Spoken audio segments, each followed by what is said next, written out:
कश्मीर में आज इंतखाबात हो रहे हैं। ये लगभग 5 मिलियन की आबादी है और इसके लिए भी 3 हिस्सों में इंतखाबात रखे गए हैं। यानी आबादी लाहौर से आधी भी नहीं है और इंतखाबात हो रहे हैं 3 हिस्सों में आज़ाद कश्मीर में। वजह यह है कि वहाँ के लोग डट कर खड़े हैं, वो पीछे हट नहीं रहे और इस्टेब्लिशमेंट को हर हाल में वहाँ पे एक कठपुतली हुकूमत कायम करनी है और उसके लिए वो कोशिश कर रहे हैं। हकीकत तो यही है, अब आप इससे आंखें चुरा सकते हैं। बिलावल ने पूरी कोशिश की किसी तरह वो लोगों को राम कर सकें, उन्हें ये कह सकें कि वो अपोजिशन में थे, वो कुछ नहीं कर पा रहे आज़ाद कश्मीर के लिए, तो उन्हें बहुत ज़्यादा सीटें चाहिए, उन्हें जिताया जाए ताकि वो आज़ाद कश्मीर के लोगों को उनके हकूक़ दिला सकें। हालांकि इस वक्त बिलावल की ही हुकूमत है आज़ाद कश्मीर में, पाकिस्तान पीपल्स पार्टी इक़्तिदार में है, आज़ाद कश्मीर में उनका वज़ीर आज़म है, सारा सेटअप उनके कंट्रोल में है और उन्होंने ही जितना जुल्म और बर्बरियत हुई है, जो नोटिफिकेशंस जारी हुए हैं और जितने भी गलत फैसले हुए वो पाकिस्तान पीपल्स पार्टी की आज़ाद कश्मीर हुकूमत ने किया। और वफाक के अंदर PMLN बैठी हुई है, जो कुछ भी वफाक की जानिब से हो रहा है आज़ाद कश्मीर में उसके लिए शहबाज शरीफ, नवाज शरीफ और उनकी सरकार जिम्मेदार। अब देखें ना, कभी ये सिंध के बच्चे बन जाते हैं कि जी मैं सिंध का बेटा हूँ, सिंध की बेटी हूँ, कभी ये बन जाते हैं मैं पंजाब की बेटी हूँ, मैं पंजाब का बेटा हूँ। अब ये सारे जाके आज़ाद कश्मीर के बच्चे और बेटे बेटियाँ बन गए। तो ये सिर्फ सियासतदानों का रिश्ता अवाम के साथ सिर्फ इलेक्शन तक ही होता है। ये इलेक्शन के नारे और दावे चल रहे हैं। आपको याद होगा इन्होंने कहा था पाकिस्तानियों को कि हम आपको 300 यूनिट तक बिजली मुफ्त देंगे। फिर हमने देखा कि जो 100 यूनिट वाले हैं उनके भी बिल इतने आए कि माजी में 500 यूनिट के भी इतने बिल नहीं आते थे, 400 यूनिट के भी इतने बिल नहीं आते थे जितने बिल इन्होंने 100-150 यूनिट वालों को भेजना शुरू कर दिए। तो 300 यूनिट तक इन्होंने बिजली मुफ्त देनी थी, मोटरसाइकिल वालों को पेट्रोल मुफ्त देना था और बेशुमार वादे इन्होंने पाकिस्तानियों से किए थे। महंगाई ख़त्म कर देंगे, पेट्रोल 70 रुपये लीटर होगा। जिस शख्स ने पेट्रोल 70 रुपये लीटर देने का वादा किया था उस शख्स के दौर में पेट्रोल के ऊपर जो टैक्स है वही लगभग 125 रुपये का है। इतना इन्होंने कौम के साथ झूठ बोला और फ्रॉड किया। ऐसा ही झूठ और फ्रॉड ये आज़ाद कश्मीर के लोगों के साथ भी करेंगे। तो ज़्यादा उम्मीदें बांधने की ज़रूरत नहीं है। आप वोट डालना चाहते हैं निकल कर वोट डालें, लेकिन आप खातिर जमा रखिए, ये लोग कभी अपने वादे पूरे नहीं करेंगे। और मैं इस बुनियाद पर कह रहा हूँ कि इन दोनों जमातों को लगभग 50-50 साल होने वाले हैं। इनकी सियासत को 50-50 साल लगभग होने वाले हैं और इन्होंने इन 50-50 सालों में कई मरतबा बारियां लगाई हैं, लेकिन पाकिस्तानियों को इसके बदले में इन्होंने दिया कुछ नहीं। आज का खेल क्या है मैं थोड़ा सा आपको बता देता हूं। अब से थोड़ी देर के बाद कुछ मनाजिर आप देखेंगे सोशल मीडिया पे, PMLN और पीपल्स पार्टी के लोग वो मनाजिर डालेंगे। काला चैनल भी इसमें अपना रोल प्ले करेगा, किया ये जाएगा और ये अहकामात जारी किए गए हैं दोनों पॉलिटिकल पार्टीज को कि आपके जितने भी कारकुन हैं, बच्चे बचाए आपके पास, आपने उन्हें वोट डालने का नहीं कहना, आपने उन्हें पहले कतार में लगने का कहना है। कोशिश करें कि 100 लोग, 50 लोग, 200 लोग कतारों के अंदर खड़े हुए नजर आएं और वहां पे आप लोगों की वीडियोस बना लें और फिर आप सोशल मीडिया पे डालें कि देखें कितनी बड़ी तादाद में लोग निकले आज़ाद कश्मीर में वोट डालने के लिए। देखें हर MNA या MPA के 100, 200, 400 लोग तो अपने जाती होते ही है ना, पंजाब में भी, सिंध में भी। इसी तरह जो आज़ाद कश्मीर में उम्मीदवार इलेक्शन लड़ रहे हैं, को बहुत ज़्यादा नहीं तो 100, 200, 300, 400 लोग तो उनके अपने जाती होते हैं, फैमिली बरादरी के करीबी मुलाजमीन ही जो है वो 50-60 बंदा निकल आता है कम से कम घर से ही। तो इन लोगों को खड़ा करके आपने लाइनें बनाकर दिखानी है कि जनाब ये देखें लाइनों में लोग लगकर वोट डालने के लिए खड़े हैं, ताकि ये तासुर दिया जाए कि आज़ाद कश्मीर के लोगों ने इलेक्शन के अंदर दिलचस्पी दिखाई है। हालांकि ओवरऑल कोई इलेक्शन में दिलचस्पी नहीं है। आपको ये वीडियो थोड़ी देर में नजर आ जाएगी, लेकिन हमारे बहुत सारे दोस्त हैं वो कोशिश करेंगे आज़ाद कश्मीर से रिपोर्ट करने की। जितना वो रिपोर्ट कर पाएंगे वो करेंगे, जो वो नहीं करेंगे वो हमें बताएंगे या हमारे जैसे और दोस्तों को बताएंगे, तो हकायक आपके सामने आ जाएंगे। इलेक्शन से ठीक एक दिन पहले PMLN ने अपने पांव पे कुल्हाड़ी मारी और इस मरतबा कुल्हाड़ी थी इंफॉर्मेशन मिनिस्टर के हाथ में। जो फेडरल इंफॉर्मेशन मिनिस्टर है उसने बड़ा अजीबोगरीब स्टेटमेंट दे दिया इलेक्शन से बिल्कुल एक दिन पहले। कश्मीरियों को ज्वाइंट अवामी एक्शन कमेटी को गद्दार करार दे दिया और भारत के साथ, रॉ के साथ उसके ताने बाने जोड़ दिए। यानी मैं हैरान हो रहा हूं, कोई इतना अक्लमंद भी हो सकता है कि इलेक्शन से बिल्कुल एक दिन पहले वो जिस इलाके में इलेक्शन होने जा रहा है वहां के लोगों को गद्दार डिक्लेयर कर दे। वो ये कह दे कि ये लोग जो है वो इंडिया के साथ मिले हुए हैं या ये पाकिस्तान के खिलाफ साजिशों का हिस्सा है, हमने जी राह का कोई एजेंट और कोई सहूलतकार पकड़ लिया है, पता चला जनाब कि ये सारा काम जो है वो ज्वाइंट अवामी एक्शन कमेटी के मामलात में हो रहा है और उनके ताने बाने उनके साथ जुड़ते हैं। ये बहुत ही बेवकूफ़ आदमी होगा जो कोई ऐसी हरकत करेगा। बहरहाल आपके इंफॉर्मेशन मिनिस्टर ने ये हरकत की है, इसका खुमियाजा तो PMLN को भुगतना पड़ेगा आज के इलेक्शन में, क्योंकि कश्मीरी इन चीज़ों को नोट कर रहे हैं, इन चीज़ों को देख रहे हैं। लेकिन देखिए, इनको एतमाद बड़ा है, एतबार बड़ा है इनको मिलिट्री एस्टेब्लिशमेंट में। इनको पता है कि वहाँ के जो सेक्टर कमांडर साहब हैं या वहाँ के जो chief of the army staff है, जो पाकिस्तान के फील्ड मार्शल साहब, ये लोग हमें जितवा देंगे। PTI वैसे ही मुकाबले से बाहर है, ज्वाइंट अवामी एक्शन कमेटी इलेक्शन लड़ ही नहीं रही। तो ये टोटल 4-5 जमातें हैं जो इलेक्शन में, जिनमें खास तौर पे पीपल्स पार्टी का और फजलुर रहमान साहब का इत्तेहाद हुआ है। PMLN जो है वो अपना इलेक्शन लड़ रही है और एक इत्तेहाद करवाया गया है मुस्लिम कॉन्फ्रेंस का और IPP का। तो ये जनाब 4-5 जमातें हैं जिनके लिए मैदान खुला छोड़ा गया और इन्हीं में सीटें बांट के तो आपस में इनकी हुकूमत बना दी जाएगी। और इनको पता है कि हुकूमत बनाने के लिए हमें अवाम की ज़रूरत नहीं है, ये तो मिलिट्री एस्टेब्लिशमेंट जिनके जूते हम पॉलिश करेंगे वो हुकूमत बना कर देंगे। तो इसलिए अब ये किसी को गद्दार कहें, चोर कहें, डाकू कहें, लोगों को नाराज़ करें, इससे इन्हें फ़र्क कोई नहीं पड़ता।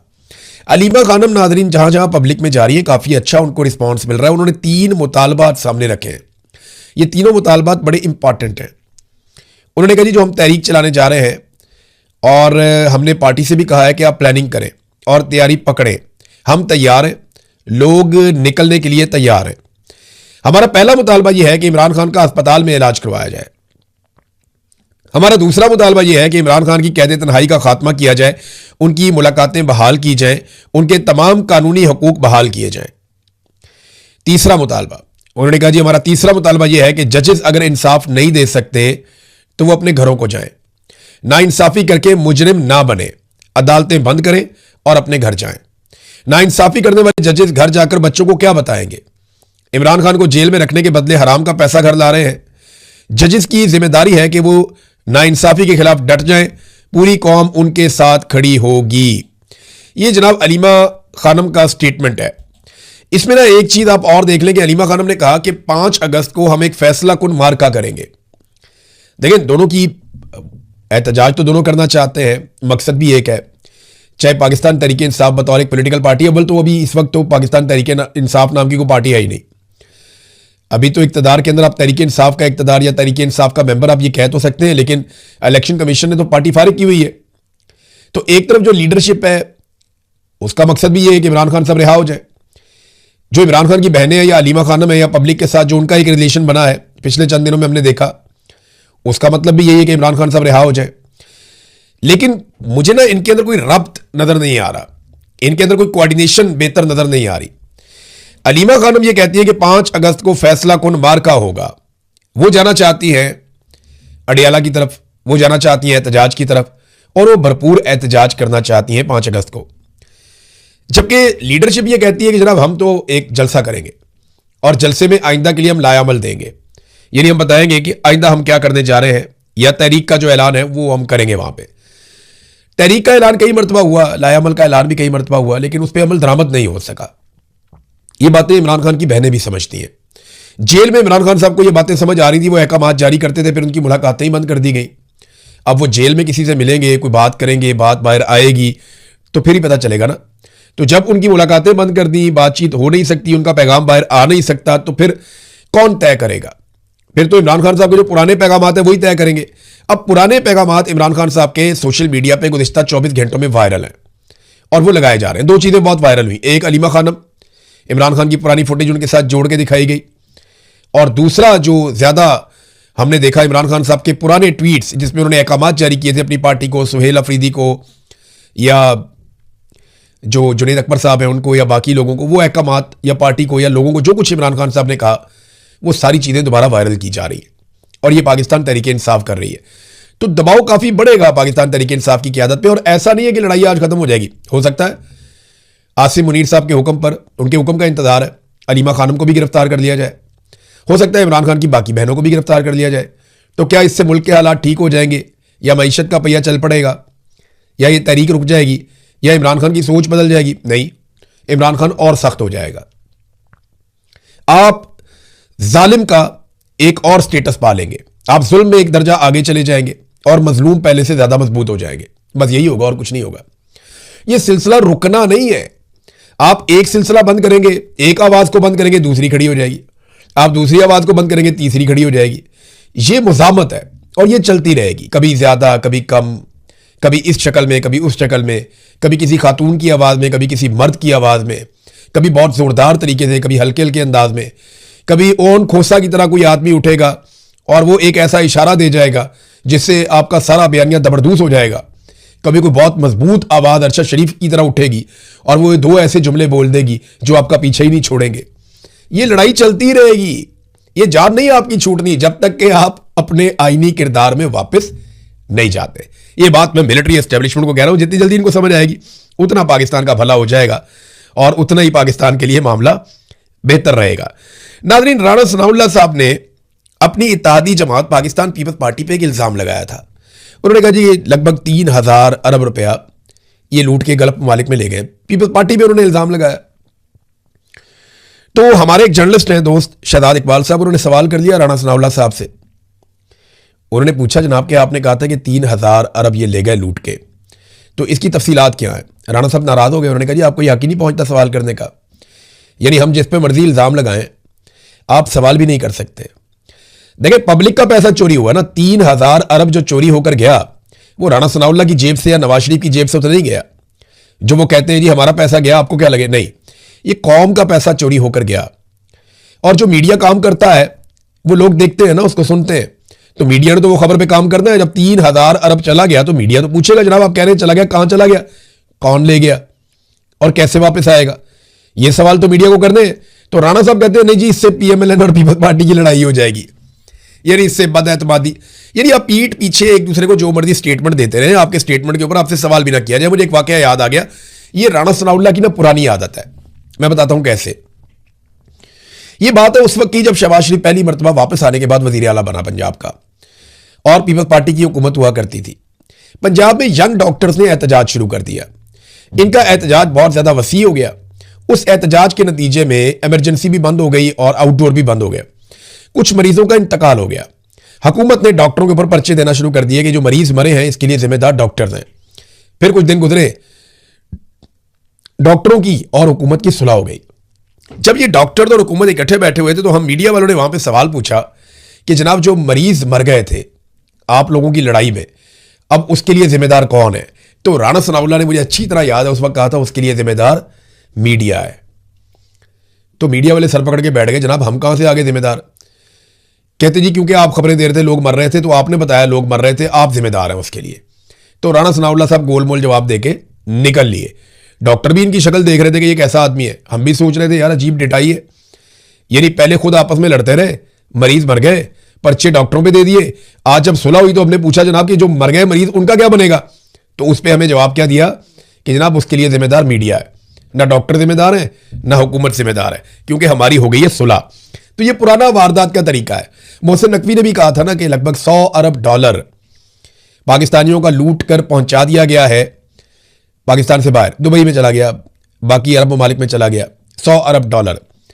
आसिम मुनीर साहब कह रहे थे पैसा लेकर पाकिस्तान आऊंगा, अभी अमेरिका से 10 अरब डॉलर मांगते हैं। 100 अरब डॉलर पाकिस्तान से निकल गया 3 साल में, और कोई पुरसाने हाल नहीं है, कोई पूछने वाला नहीं है कि पैसा गया कहां पे और वापस कैसे आएगा। एक खबर हामिद मीर साहब ने भी दी है। हामिद मीर साहब बड़े शानदार जर्नलिस्ट हैं और उन्होंने हमेशा बड़ी अच्छी खबरें दी है, बहुत बड़ी बड़ी खबरें ब्रेक भी की हैं उन्होंने। और उनकी जो चीज़ मुझे पसंद है ना हामिद मीर साहब की, देखिए इख्तलाफ हो सकता है, मुझे मादी में कुछ चीज़ों से इख्तलाफ रहा, आज भी हो सकता है, कल भी हो सकता है, लेकिन वो अपनी आवाज़ नहीं बंद होने देते। हामिद मीर साहब को जब कभी ऑफेयर भी किया गया तो वो कोई ना कोई प्लेटफॉर्म पकड़ के ना वो अपनी आवाज़ बंद नहीं होने देते, वो बात करते रहते हैं। हमारे बहुत सारे साहब वो थक जाते हैं, डर जाते हैं, जब उनका टीवी चैनल उनसे छीन लिया जाता है वो बोलना ही बंद कर देते हैं। वो कहते हैं ठीक है जी जब खुलेगा टीवी चैनल तो फिर देखेंगे। नहीं, हामिद मीर साहब कोई ना कोई प्लेटफॉर्म पकड़ के वो अपना काम करते रहते हैं, लगे रहते हैं, मुकाबला करते हैं, ये उनकी अच्छी बात है। मीर साहब ने खबर दी है जी कि अब 28वीं आईनी तरमीम भी आ रही है, 29वीं भी, 30वीं भी, 31वीं भी, 32वीं भी, ये वज़ीर आज़म की टेबल पे पड़ी हुई है सारी, और एक बड़ा मेगा स्ट्रक्चर है जो आइन के साथ किया जाना है। एक बहुत बड़ा नया स्ट्रक्चर है, डिज़ाइन एक किया हुआ है पूरा, और उसको करने के लिए सारी तरामीम एक एक करके पास की जाएंगी। हामिद मीर साहब को ये एक सोर्स ने खबर दिया, आज से कुछ अर्सा पहले मुझे भी एक सोर्स इसी तरह से ये बात कर रहा था, और उसने मुझे कहा इमरान साहब आप तो 28वीं तरमीम को रो रहे हैं ना अपने वीलॉग में, 29वीं, 30वीं, 31वीं, 32वीं, 33वीं भी आ रही है और ये सारी चीजें तय हो चुकी हैं, पहले से पड़ी हुई है। ये मुझे मेरे एक सोर्स ने कहा था, लेकिन मुझे उसकी बात पे यकीन नहीं आया। आज हामिद मीर साहब ने खबर दी है तो मैं ये कहूंगा कि वो भी दोबारा इसको रीचेक करें। वजह पता है क्या है कि क्योंकि 28वीं आईनी तरमीम में ये बहुत सारे और ऐसे काम करने जा रहे हैं जो पाकिस्तान को जमहूरी नुक्ता नजर से मजीद बर्बाद कर देंगे, पाकिस्तान के इदारों को मजीद कमजोर कर देंगे और हमें मजीद धकेल देंगे गहराई के अंदर। ये पाकिस्तान की एस्टेब्लिशमेंट 28वीं आईनी तरमीम में करवाने जा रही है। अब क्योंकि 28वीं आईनी तरमीम में इन्होंने बहुत गंद मारना है तो ये इसको नॉर्मलाइज करने के लिए कह रहे हैं कि 28वीं को रोते हो, 29वीं, 30वीं, 31वीं, 32वीं नॉर्मलाइज करने के लिए वो भी तैयार पड़ी हैं। ये सिर्फ आपको साइकोलॉजिकली नॉर्मलाइज करते हैं कि जनाब हम तो पेट्रोल की कीमत 1000 रुपए लीटर भी कर सकते हैं। आप जब ये कहते हैं और फिर आप 5 रुपए बढ़ा देते हैं तो लोगों को लगता है यार 1000 शुक्र नहीं हुआ। समझ आइए आपको बात? ये एक साइकोलॉजिकल गेम है जो ये खेलते हैं। मिसाल के तौर पे हम 10,000 आदमियों को गोली मार सकते हैं, वहां पे 2 या 4 आदमी मारे गए तो वो कहेंगे यार तो 10,000 को मार सकते थे, हमने नहीं मारा, हमने तो बड़ा रिस्ट्रेंट का मुजाहरा किया, लेकिन 4-6 बंदे तो मार दिए ना, तो वो किसी खाते में नहीं आएंगे। इसी तरह जहां पे कहते हैं जी हम तो अरबों खरबों की करप्शन कर सकते हैं, ये तो भाईजान चंद हजार का या चंद लाख का मामला है, आप क्या करते हैं? तो इसी तरह ये आईनी तरमीम को भी नॉर्मलाइज करने के लिए मुझे ऐसा लगता है इसको रीचेक करना चाहिए, क्योंकि मुझे जब ये खबर दी गई थी तो मैंने इसको इस एंगल से देखा था, मैंने रीचेक भी किया था, तो मुझे कहीं और से कोई शवाहिद नहीं मिले थे। तो ये सिस्टम बाद औक़ात खबरें फैलाता है, जाली खबर अपने सोर्सेज के जरिए से बाहर निकालता है। मीर साहब बहुत समझदार और बहुत पुराने और घाघ जर्नलिस्ट हैं, मुझे पता है कि वो नतीजे तक बहुत जल्दी पहुंच जाएंगे। नादरीन, पाकिस्तान के एटमी असासों के खिलाफ एक बाकायदा डॉक्यूमेंट्री चलाई गई है DW न्यूज पे। देखिए कोई अच्छी खबर नहीं है। पाकिस्तान के एटमी असासों के हवाले से हमेशा से नेगेटिव प्रोपेगेंडा होता रहा, हमेशा से कहा जाता रहा पाकिस्तान एक कमजोर मुल्क है, यहां दहशतगर्दी है, यहां पे इंतहा पसंदी है, ये माली नुक्ता नजर से बहुत कमजोर है, इंतजामी नुक्ता नजर से बहुत कमजोर है, फौज का बहुत ज्यादा कंट्रोल है इस मुल्क में, जमहूरियत नहीं है, तो ये जो एटमी असासे हैं ये महफूज हाथों में नहीं है। बार बार ये कहा जाता रहा, मादी में प्रोपेगेंडा किया जाता रहा। अभी बाकायदा एक डॉक्यूमेंट्री जो है वो इसके हवाले से जर्मनी का एक जो स्टेट स्पॉन्सर्ड इदारा है DW, उसने एक डॉक्यूमेंट्री, ये 52 मिनट की डॉक्यूमेंट्री, अगर आप देखें तो आपको आइडिया हो जाएगा कि उन्होंने पाकिस्तान में कितने कीड़े निकाले हैं। डॉक्यूमेंट्री का उन्वान है पाकिस्तान न्यूक्लियर पावर एट ए क्रॉस रोड, यानी एक दोराहे के ऊपर खड़ी हुई न्यूक्लियर पावर पाकिस्तान। ये इनका एक जो नाम रखा डॉक्यूमेंट्री का वो इन्होंने ये रखा। वो कहते हैं यहाँ इंतहा पसंदी है, आदम बर्दाश्त है, तशद्दुद में इजाफा हो गया है, मालियाती दिवालियापन है, मईशत बहुत नाकस है पाकिस्तान में, सियासी पोलराइजेशन बहुत बढ़ गई है, मुल्क का सबसे मकबूल आदमी जो है वो जेल के अंदर पड़ा हुआ। हर चीज़ उन्होंने एक एक बताई और बता के उन्होंने कहा जी कि जो एक कमज़ोर और बदनवान सियासी अशराफिया और सियासत पर फौज का मजबूत कंट्रोल है इस वक्त, ये सारी चीज़ें प्लस माइनस करने के बाद वो ये तो नहीं बताते कि अब रास्ता क्या आगे बढ़ने का, लेकिन वो ये कहते हैं कि ये एटमी ताकत है और एटमी असासों की हिफाजत और सिक्योरिटी को खतरे में डाल सकते हैं ये हालात। ये सवाल उन्होंने छोड़ा। तो ये एक मरतबा फिर पाकिस्तान के खिलाफ प्रोपेगेंडा। और देखिए जब आप इस किस्म के हालात पैदा करते हैं ना, जब आप जुल्म और बर्बरियत करते हैं, जब आप मईशत को तबाह बर्बाद कर देते हैं, जब आप दहशतगर्दी को स्पॉन्सर करते हैं कि आने दो दहशतगर्दों को, कोई बात नहीं, और फिर वो आपके हाथ से निकल जाते हैं, जब आप इस किस्म के तजुर्बे करते हैं, इंसानी हुकूक की बदतरीन पामालियाँ करते हैं, तो फिर दुनिया आपको शक की नज़र से ही देखती है। फिर आप दुनिया को मौका देते हैं कि वो आपके ऊपर उंगली उठाए। दुनिया तो हम पे पहले भी उंगलियां उठाती थी, बिला वजह भी उठाती थी, अब आप उन्हें उंगलियां उठाने के लिए वजह भी फराहम कर रहे हैं, जो बड़ा अनफॉर्चुनेट है। तो इन चीज़ों पे अगर कोई बेहतरी ला सकता है इन चीज़ों में और इन चीज़ों को ठीक कर सकता है तो वो पाकिस्तान का सियासतदान है, पाकिस्तान का एक मुस्बत चेहरा, पाकिस्तान के सिविलियंस, वो इन चीज़ों को ठीक कर सकते हैं। मिलिट्री जनरल्स कभी भी इन चीज़ों को ठीक नहीं कर सकते और कभी भी एक अच्छा सॉफ्ट इमेज हमारे मुल्क का वो नहीं बना सकते, बना पाएंगे भी नहीं। अब्दुल हकीम काकड़ साहब जो शहीद हुए जज साहब, उनके कत्ल के हवाले से बलूचिस्तान में जिस तरह आवाज़ उठ रही है और जिस तरह अंदर ही अंदर एक लावा पक रहा है, ये किसी को आइडिया भी नहीं है।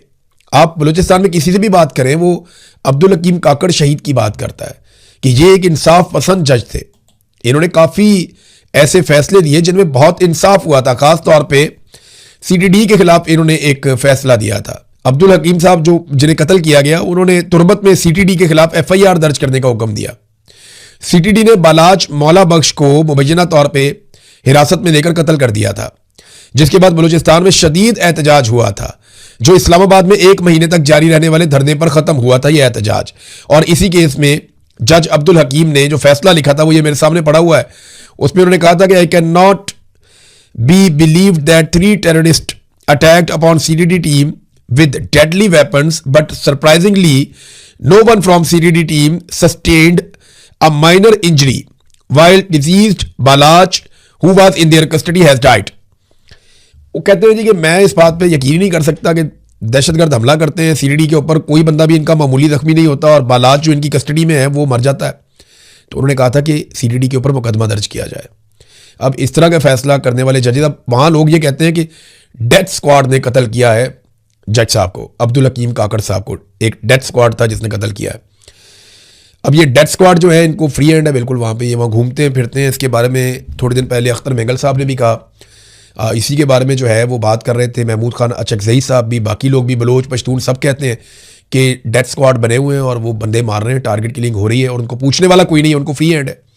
तो ये जज साहब वाला मामला जो है ना, इसमें इंसाफ ना हुआ तो ये बलोचों को एक और ऐसा मुद्दा मिल जाएगा जो लंबा चलेगा। अब तक के लिए इतना ही, अपना ख्याल रखिएगा, अपने इस चैनल का भी अल्लाह हाफ़िज़।